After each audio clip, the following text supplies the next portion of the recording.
Magandang umaga mga ka-mercenary, ako'y napadalhan na naman ng mga runestone mula sa maharlikang basalyo ng ating kaharian. Shout out po sa iyo mahal na Marquez Nelson, Adipen. Salamat po sa inyong mga tulong sa aking nasa sakupan, salamat po sa inyong lahat. Ang nakaraan, mararaming magandang plano si Claude para sa posibleng digmaan, kaya lang hindi ito posible sa digmaang nakikita ni Ghislaine, kaya malinaw na sinabi nito sa lahat na si Desmond ay kaalyado Duke Delphine. Kaya dito na nakapag-isip ng magandang plano si Claude, na bahagyang sinang-ayunan ni Ghislaine, pero may iba itong plano. Pagpapatuloy, hindi na itinago ni Ghislaine ang kanyang tunay na nararamdaman at ngumiti siya ng maliwanag habang nakatingin sa lahat. May iba pa ba na may ibang opinyon? Wala na, di ba? Opo, kamahalan. Mabuti. Kung gayon, alam na ninyo kung ano ang kailangan ninyong gawin. Lalo na kayong mga salamangkero, kailangan ninyong magtrabaho ng walang tigil. Mahalaga ang ibang mga pasilidad, ngunit ang pagpapalawak ng mga bukid at pagpapahaba ng mga daluyan ng tubig at imbakan ay ang pinakamataas na prioridad, sabi ni Ghislaine. Isang bundok ng mga gawain ang kailangang tapusin. Una, kailangan nilang magtatag ng mga lugar para sa mga darating na settler at magdagdag ng iba't ibang pasilidad at workshop. Kasabay nito, kailangan nilang patuloy na gumawa ng mga armas at supply na mahalaga para sa gyera ng walang pahinga. Ang pinakamahalagang pag-aalala ay ang pag-secure ng mga reserba ng pagkain. Sa ngayon, bumibili pa rin sila mula sa mga mangangalakal, ngunit walang garantiya na hindi biglang mapuputol ang supply. Sa planong tumanggap ng mas maraming settler, ang populasyon ay nakatakdang lumago ng mabilis, kaya't para makapaghanda sa pangmatagalan, kailangan nilang palawakin ang sakahan sa isang malaking sukat at gumawa ng pagkain sa isang matinding bilis. Dumilim ang mukha ng lahat. Napakaraming kailangan natin. Kailan natin ito matatapos? At bukod pa riyan, kailangan nating maghanda para sa gyera sa parehong oras. Estate pa ba ito? Pero kung gusto nating mabuhay, kailangan nating gawin ito. Nababaliw na ako, sabi nila Claude. Kung ang kanilang kalaban ay isa lamang na maharlika, maaaring iba, ngunit ito ay si Count Desmond, na isang beses nang binugbog ni Ghislaine. Kung matalo sila sa kanya, ang lupain ay magiging guho, at ang lahat ng mga tagapag-alaga ng Fenris at Ferdium ay mawawala ng ulo. Ayaw talaga nilang gawin ito, ngunit kung gusto nilang mabuhay, wala silang ibang pagpipilian. Sa gitna ng mga tagapag-alaga, na lahat ay may malungkot na ekspresyon, ang may pinakamasamang mukha ay si Alfoy. Saan ako magsisimula? Napakaraming dapat gawin. Nagpabiya siya ng kaunti habang wala ang kamahalan, at naipon ang trabaho. Ang mga binhi na kanilang gagamitin ay malapit ng anihin, kaya hindi na kailangang mag-set up ng isang bagong mana condensation array. Gayunpaman, kailangan nilang gumawa ng mga runestone na gagamitin para sa lupa sa malaking dami, nakatugma sa bilis ng pinalawak na sakahan. Lahat ng mga salamangkero ay kailangang mag-ukit ng mga magical array ng walang tigil para lamang matugunan ang kinakailangang halaga. Ngunit hindi lang iyon ang naghihintay na gawain para sa mga salamangkero. Madadala rin sila sa iba pang mga proyekto sa konstruksyon. Kaya ito pala ang ibig nilang sabihin sa pagiging handa. Dapat ay tinapos ko na ang mas maraming trabaho ng mas maaga. Patay ako, sabi ni Alfoy, na nakikita-kita na niya ang kanyang katapusan. Nakita ni Ghislaine ang mga ekspresyon sa mukha ng mga salamangkero at ngumiti siya bago kausapin si Vanessa. Vanessa, opo, sa ngayon, mag-focus ka muna sa pagtulong kay Alfoy sa mga gawain kaysa sa iyong pananaliksik. Maraming dapat gawin, pero, kakayanin mo, di ba? Siyempre. Ipagkatiwala mo sa akin, sagot ni Vanessa. Hindi tulad ng ibang mga salamangkero, hinigpitan ni Vanessa ang kanyang kamao at sumagot ng may matinding sigasig. Si Vanessa, na laging gustong tumulong kay Ghislaine, ay hinding-hindi tatanggi sa ganoong mga gawain. Bukod pa rito, dahil naabot na niya ang antas ng isang Sixth Circle Mage, kung mag-focus si Vanessa sa trabaho, ang bilis ay tataas ng malaki. Mabuti, maaasahan ka talaga. Dahil nasa usapan na ang lahat, nagpa siya si Ghislaine na i-check ang mga gawain na ibinigay niya sa iba. Una, tinanong niya si Lowell. Kumusta ang paghahanap sa mga tao na ipinahanap ko sa iyo? Nang magbigay ka ng utos, agad akong nagpadala ng isang tao, kaya't aabutin ng halos isang buwan para dalhin ang lahat ng kaya nating makuha. Sige, sa sandaling dumating sila, mag-ulat ka agad sa akin. Tiyakin mo rin na magsasanay ka ng mas maraming especially iya at patuloy na magtipon ng impormasyon mula sa paligid. Naiintindihan ko, sagot ni Lowell. Matapos bigyang diin ang kahalagahan ng katalinuhan, lumingon si Ghislaine kay Gillian. Kung gusto nating patuloy na gamitin ang mga mersenaryo sa hinaharap, mahalaga ang individual na kasanayan sa pakikipaglaban. Sa ngayon, mag-focus ka sa pagpapabuti ng kasanayan ng lahat sa panahon ng pagsasanay. Opo, kamahalan, sagot ni Gillian. Siyempre, ang masunerang pag-uugali na ito ay para lamang kay Ghislaine. Pagdating sa pagsasanay, paiiralan niya ang kanyang kahigpitan.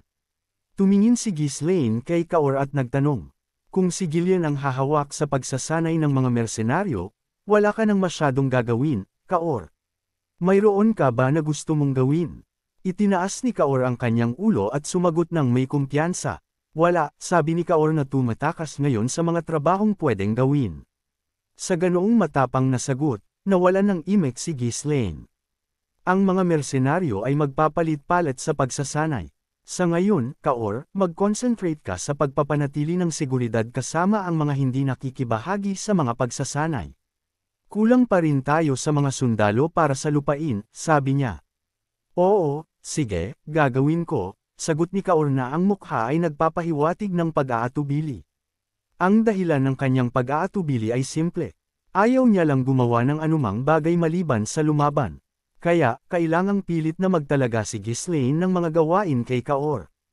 Kung hindi, baka nasa kung saan siya, umiinom at nag-aaksaya ng oras, at hindi yun papayagan ni Ghislaine. At kung tungkol kay Belinda, titiyakin ko na ang lahat ay makakapag-focus sa kanilang mga gawain at pagsasanay ng walang anumang distractions, di ba? Aalagaan ko na hindi sila makaramdam ng anumang abala. Ha, ganyan ka talaga, Belinda. Paano mo laging nauunawaan ang aking mga iniisip? Kung hindi ako, sino pa ang makakaalam, batang kamahalan? Sagot nito sa ating bida. Sa kanyang mapaglarong sinabi, hindi mapigil ang tumawa ni Ghislaine. Kailangan ng isang tao na patuloy na aalagaan ang pangangailangan ng lahat, titiyakin na sapat ang kanilang makakain, may damit na isusuot, at gagamutin at pamamahalaan ang mga nasugatan. Si Belinda ay sanay na sa ganoong mga gawain, kaya't walang duda na magagawa niya ito ng maayos. Tumingin si Ghislaine sa lahat at muling binigyang diin. Huwag ninyong kalimutan, kung hindi tayo maghahanda ng maayos, mamamatay tayong lahat. Kailangan nating maging handa na lumaban anumang oras, sabi niya. Opo, kamahalan. Yumukod ang lahat sa bulwagan, tinatanggap ang utos ng kamahalan. Tumayo si Ghislaine at sinabi, sige, iyan na muna sa araw na ito. Depende sa kung paano ang takbo ng mga bagay, maaaring magkaroon ng ilang pagbabago. Kung kinakailangan, maglalabas ako ng hiwalay na mga tagubilin, ngunit sa ngayon, si Claude ang mamamahala sa lahat. Agad na nagsalita si Claude pagkatapos magsalita ni Ghislaine. Sige, magtrabaho na tayo. Alam ninyo na kung ano ang kailangan ninyong gawin, di ba? Gumawa kayo ng detalyadong plano sa lalong madaling panahon.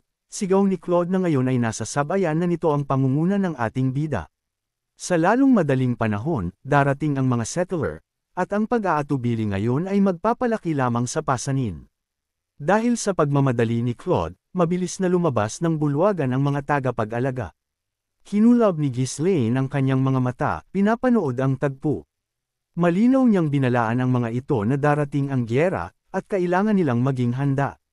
Kung mabibigo pa rin silang maunawaan ito at pabayaan ang kanilang mga paghahanda, wala silang dapat sisihin kundi ang kanilang sarili kung dumating si Count Desmond at patayin ang lahat dito. Sa biglaang dami ng trabaho, mas naging abala ang lupain kaysa dati. Bagamat walang sinuman sa Fenris Estate ang hindi abala, ang pinakaabala sa lahat ay walang duda na si Claude. Bilang punong tagapamahala ng pagpapaunlad ng lupain, kailangan niyang pangasiwaan ang lahat ng gawain, na nag-iiwan sa kanya ng halos walang oras para matulog. Habang naglalakbay sa isang karwahe kasama si Wendy upang makipagkita sa Merchant Guild, yumuko si Claude at bumulong. Mamamatay na ako. Gusto ko na lang tumakas. Hindi ba't mas mabuti pang mamatay sa kamay ni Count Desmond kaysa mamatay sa trabaho? Hindi ito tama. Hindi ka ba sasama sa akin? Sabi ni Claude kay Wendy na talagang sa tuwing nakakaramdam ito ng matinding pagod, kasabay ng walang natatanggap na sweldo ay talagang sumusuko na ang isip at puso nito. Hindi sumagot si Wendy sa mga walang kwentang sinasabi ni Claude. Sa totoo lang, gusto niyang supukan ito, ngunit sa nakikita niyang kalagayan nito, mahirap gawin iyon. Matagal nang may maitim na bilog sa ilalim ng kanyang mga mata, at sa nakalipas na mga araw, sobrang nangayayat siya na parang kalansay, hanggang sa puntong kahit ang isang kalansay ay tatawagan siyang, Kuya. Ngunit, kahit sa ganoong kalagayan, hindi tumitigil ang kanyang bibig sa pagsasalita. Nagtatrabaho ako para hindi ako mamatay, pero pakiramdam ko mamamatay ako sa dami ng trabaho. At hindi ako maaaring magreklamo sa kamahalan. Kada nararamdaman ni Claude na nalulula siya sa dami ng gawain, hahanapin niya si Ghislaine, susubukan niyang kumbansihin ulit na tumakas sila ng magkasama. Ngunit si Ghislaine ay abala rin, nagmamadali na namumuno sa mga manggagawa upang magtayo ng mas maraming pasilidad ng paggawa ng kosmetiko. Kailangan niya pa ring magpadala ng mga bagong kosmetiko kay Rosalyn sa kabisera, at maghanda na magtatag ng isang bagong sangay. Hay, kung ang ating kamahalan ay tulad ng ibang mga kamahalan, na naglalaro lang, magtatrabaho lang tayo ng lihim habang pinapanood ang sitwasyon. Pero nakita mo, isa siyang workaholic sa sarili niyang paraan. Sa totoo lang, hindi mukhang mahilig magtrabaho ang ating kamahalan, di ba? Sa tingin mo ba? Hindi ko alam. Baka nagkakamali lang ang kamahalan. O baka gusto lang niyang tapusin ang mga bagay ng mabilis at pinapalaki lang niya ang mga maliliit na issue. Ganyan ang ginagawa ng mga taong hindi talaga nakakaintindi, di ba? Ano sa tingin mo? Hindi ba't parang tama ako? Nagpapanggap lang siyang isang masipag na kamahalan. Hindi ba? Hindi ko alam. Palagi mong sinasabi na, hindi ko alam, kapag mukhang laban sa iyo, di ba? Lagi na lang hindi ko alam, hindi ko alam, hindi ko alam. Wow, ang galing mong maglaro. Sumuko na si Wendy sa pagsagot. Pagkatapos, biglang gumawa si Claude ng kakaibang mukha at ginaya si Wendy. Hindi ko alam. Hindi ko alam. Og, hindi ko alam. Og, seryoso, hindi na siya bata o ano? Hindi pa siya nagsasalita sa ganoong tono dati. Tiningnan ni Wendy ng masama si Claude, na nanunukso sa kanya na parang bata, at saka inalis ang kanyang ulo. Ang pakikipag-usap sa bibig niya ay isang pagkawala lamang sa kanyang panig, kaya ang pagbaliwala sa kanya ay ang pinakamahusay na pagpipilian. Alam din ni Claude na ang kasalukuyang sitwasyon ay napaka-urgent at delikado. Ngunit dahil sa sobrang pagod sa trabaho, gumawa siya ng mga walang kwentang usapan bilang isang paraan upang makayanin ang stress. Pagkatapos ng lahat, ang pagrereklamo sa mga nakatataas ay laging isang universal na pampawala ng stress sa buong kasaysayan. Habang ang karwahe, na mabilis na naglalakbay, ay nagsimulang manggalansang, ang kanyang mga reklamo ay mabilis na lumipat sa ibang target. Og, kailan natin papalitan ang karwahe na ito? Seryoso, walang kahit isang bagay na gusto ko sa lupain na ito. Gusto ko rin ng isang mamahalin na karwahe. Ang isang taong tulad ko ay dapat sumasakay sa ganoon, sabi ni Claude. Habang ang pagrereklamo ni Claude ay nagsilbing background noise, ang karwahe ay lumipat patungo sa hangganan ng lupain. Sa kabila ng kakulangan ng oras, mayroong isang simpleng dahilan para pumunta hanggang dito. Dahil sa lockdown policy ng lupain, hindi maaaring pumasok ang mga merchant guild sa kastilyo. Nang dumating si Claude sa meeting spot, agad siyang nagsimulang makipagnegosasyon sa mga kinatawan ng merchant guild. Sige, alam mong abala ako, di ba? Bilasan na lang natin at suriin ang lahat, sabi ni Claude. Karaniwan, sa panahon ng malalaking transaksyon, kaugalian na magpalitan ng mga pagbati at uminom ng tsaa bago magsimula.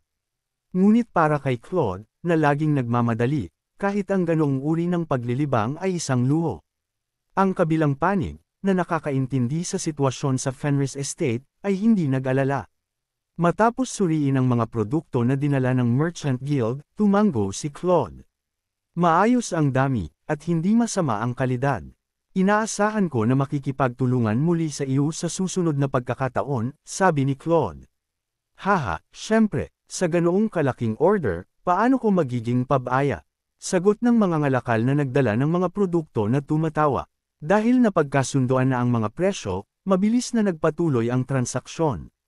Sa labas, mukhang walang isyu sa deal, ngunit pareho silang may magkaibang iniisip. Sabi ng kamahalan na mag-ingat sa mga ito, di ba? Para sa mga tuso, maayos silang humawak ng negosyo. Hay, sinabi ng ginang na mag-ingat sa mga taong ito. Kung hindi dahil sa malaking transaksyon.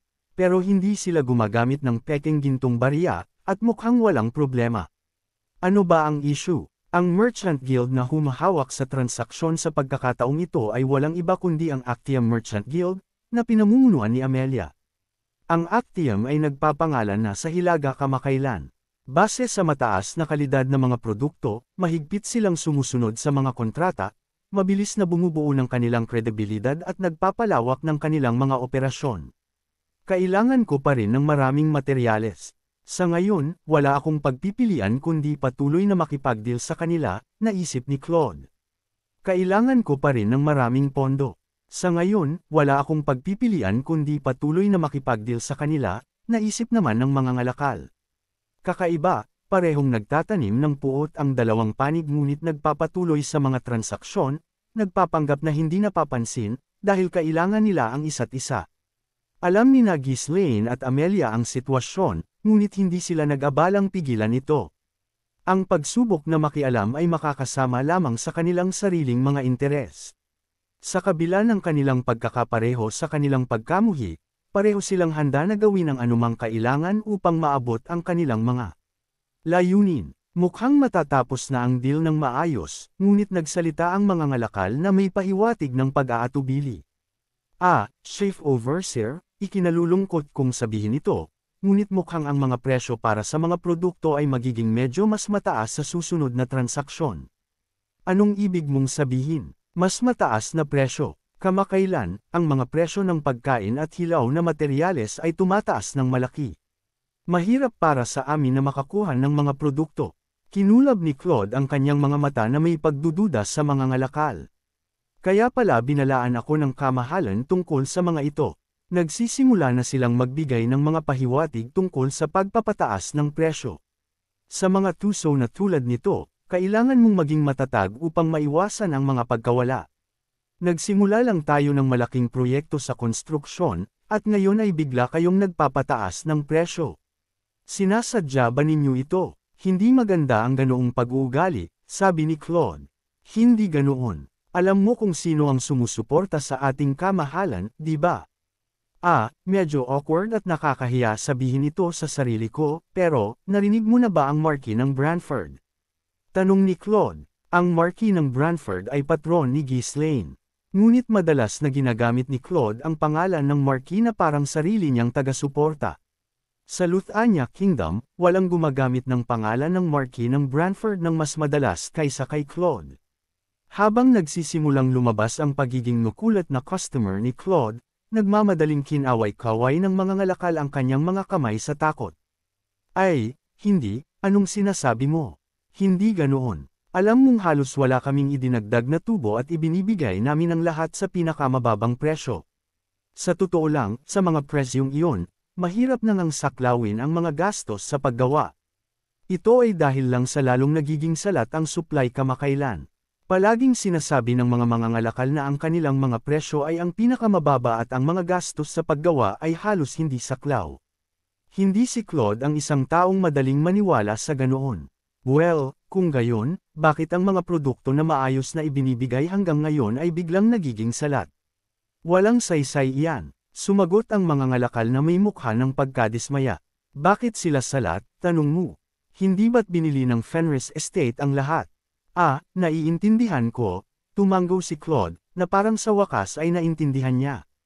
Isang buwan na ang nakalipas mula nang magsimula ang malaking konstruksyon. Sa panahong iyon, patuloy na bumibili ang Fenris Estate ng mga kinakailangang produkto, nakikipagdeal sa bawat merchant guild na nag-oopera sa Hilaga.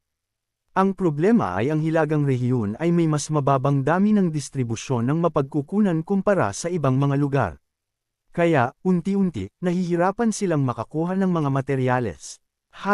Kailangan kong mag-isip ng ilang countermeasure sa lalong madaling panahon, naisip ni Claude. Sa dami ng dapat gawin at sa kakaunting oras, ang mga pagkaantala sa pagkuha ng materyales ay isang seryosong problema. Habang nag-iisip si Claude, isang administrator mula sa lupain ang tumakbo at nagulat. Chief Overseer, may malaking problema. Ha, ano iyon? Tumingin ang administrator sa mga ngalakal na nakatayo sa harap ni Claude at saka bumulong. Ang mga reserba ng kahoy ay halos nauubos na. Ano ang dapat nating gawin? Sa bilis na ito, hindi na makakaprogress ang konstruksyon simula bukas. Ano, ganon kabilis? Sa lahat ng mga materyales na kailangan upang magtayo ng mga settlement, ang kahoy ay ang pinakamahalaga. Mula sa panggatong hanggang sa iba't ibang kasangkapan, mga kagamitan, mga bakod, mga barikada, at maging mga pana at mga sibat, ang kahoy ay kinakailangan para sa halos lahat, kaya natural na. Ito ang unang maubos. Lintik, ano ang gagawin natin ngayon? Nalito ang isipan ni Claude. Nagpuputol sila ng mga puno na parang walang bukas, at bilang resulta, hindi kalabisan na sabihin na karamihan sa mga kagubatan at bundok sa loob ng Fenris Estate ay halos nawala na. Sa isip, dapat ay kinontrol nila ang dami ng pagpuputol ng kahoy, dahil dahan-dahan lumalaki ang mga puno. Ngunit ang Fenris Estate ay hindi sa posisyon na kayang magkaroon ng ganoong uri ng luho. Patuloy silang bumibili ng kahoy sa pamamagitan ng merchant guilds, ngunit kahit iyon ay may limitasyon. Lintik, kahit na mag-order tayo ngayon, ang mga merchant guilds sa Hilaga ay walang kapasidad na magbigay ng dami na kailangan natin. Ang paghahanap ng mga merchant guild mula sa ibang mga rehiyon ay mangangailangan pa rin ng oras. Hindi makaisip ng agarang solusyon, kinagat ni Claude ang kanyang mga labi. Noon, isang sundalo ang tumakbo ng nagmamadali. Chief Overseer, dumating na sila. Anong ibig mong sabihin na dumating?